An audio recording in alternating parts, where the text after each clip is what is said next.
you do realize this was the classic Matt Stafford game. The worst part about Matt Stafford, boy, he looks the part. He's a handsome quarterback, got a nice arm, makes beautiful throws, sees the field. You're like, man, guy, good. I like Matt Stafford. But last night, 3 for 13 on third down, 1 for 3 in the red zone. Classic Matt Stafford. 11 years in the NFL, he does not have a signature win. And in the second half, 6 possessions, punt, field goal, punt, field goal, punt.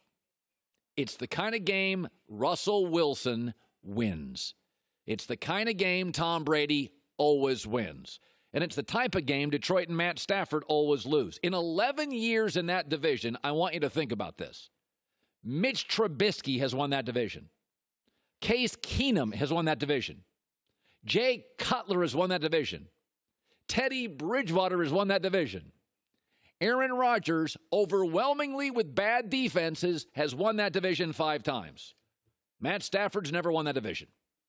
When you look at Matt Stafford, there was a very interesting moment early in the game, and this kind of sums up Stafford. First play of the game, they come out and they do a flea flicker. And Matt Stafford throws an absolutely beautiful ball. I mean, this is how you teach quarterbacks to throw. Look at that thing. It's like velvety smooth.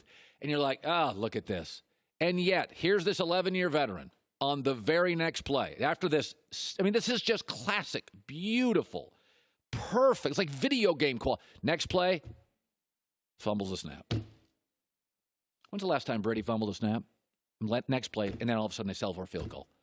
Like that's Matt Stafford. It's like, it's always just this close. But this has come to define the Matt Stafford era. Looks the part, but why do they always lose these games? And why does Russell Wilson and Tom Brady always win them? There's something called it.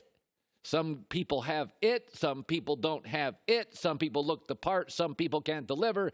And I was sitting there watching that game last night. My first thing is, he doesn't have a signature win in 11 years. I think this is going to be it. I thought this is going to be it. They finally have the coach. They've got some nice, not great, but nice little pieces. Rookie tight end's good. They have a good receiver. They have a nice young back. They've got the coach. They got a couple of really nice corners. You're like, okay, this is going to be the signature win. And it ended up being exactly, seemingly, what every time Detroit has a chance to win a huge game, they always come up short for the last 11 years. By the way, Detroit has led every game in the fourth quarter. You know what their record is? 2-2-1. Blame who you want. It's a quarterback league. The second part of this, of course, is Matt Stafford. Oh, he is wildly talented. I'm over it. You got to win more games. And now, Matt Stafford, I'm rooting for you. I think you'll be better, but prove me wrong. I've been hearing about your talent for years. So you haven't watched Pat. I'm not even going to call him Stat Pat. Haven't watched Matthew Stafford. I watched him from day one. You know that, right? In Detroit, I covered every Lions game. Yo, his numbers are crazy, and they especially early in his career. Yeah, once he kind of became the starter. Yeah, the thing is, he has a lot of talent. There's no doubt, and a big arm.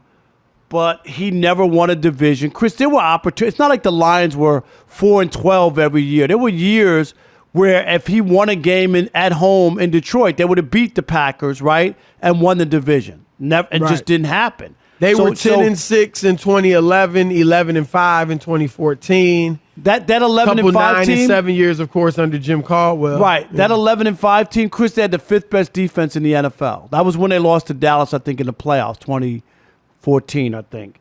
So all I'm saying is it's not like he had nothing and they were never any good or never had a chance to do anything. I just think the expectations is way over the top. So I can't sit here and think, wow, oh yeah, they're going to win. Him winning the MVP and the Super Bowl seems improbable to me. And Peter King, I get it. This is out the box. You're not going to pick Tom Brady in Tampa Bay again. It's hard to repeat. I am. You're not. Well, of course. That's the of easy course, way I'm out. right. Of course you are. No, I'm right. I pick to be right. I don't pick to make a hot take and be out the box. Okay. But, and you may know, because there's some talk that he's just not that. There's the talk I've heard, Rob. He's a good guy, high character guy. As we know, he's got major talent, but he's just not. Is it a leader? The strength of personality, the galvanize the locker room? Do you think any of that? I mean, you're not as big on intangibles as I am, but I've heard there's some intangibles lacking. It's not physical, but it's just that personality that's gonna get guys in line, and we got to do this, we got to do that, and to get his players to do what that needs to be done.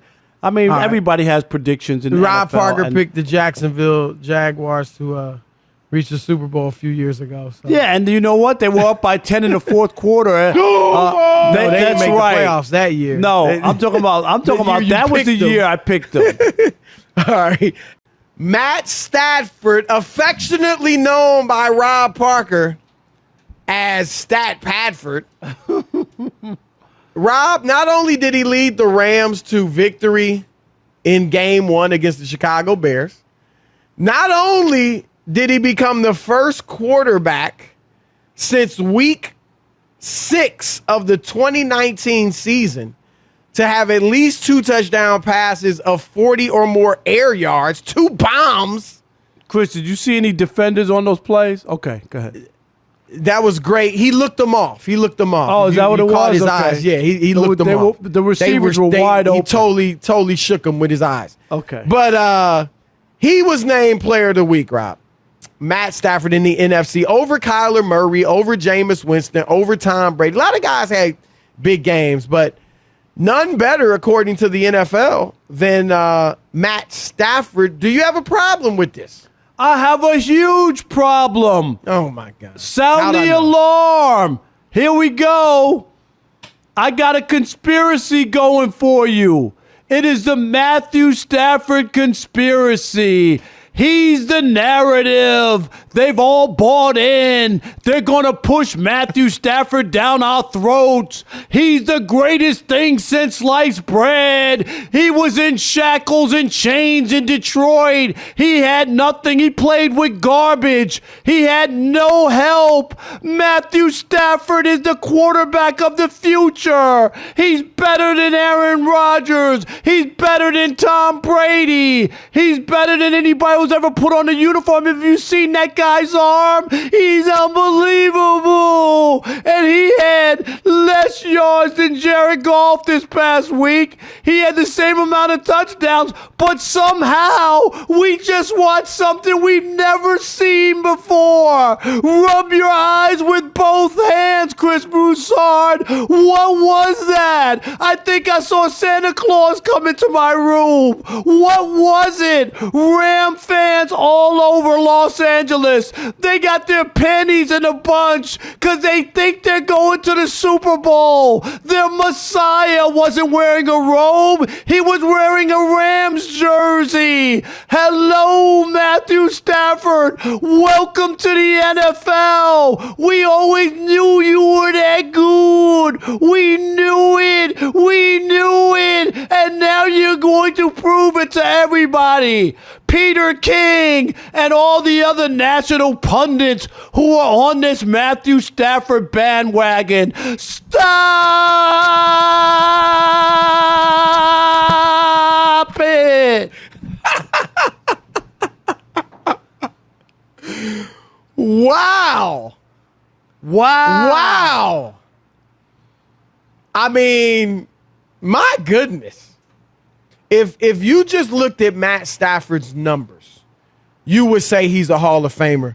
Well, on his way to when I hear that, I mean, like when I hear Matt Stafford and Hall of Fame in the same sentence, I want to throw up in my mouth, to use your term. Yes. I mean, really, it's like, what?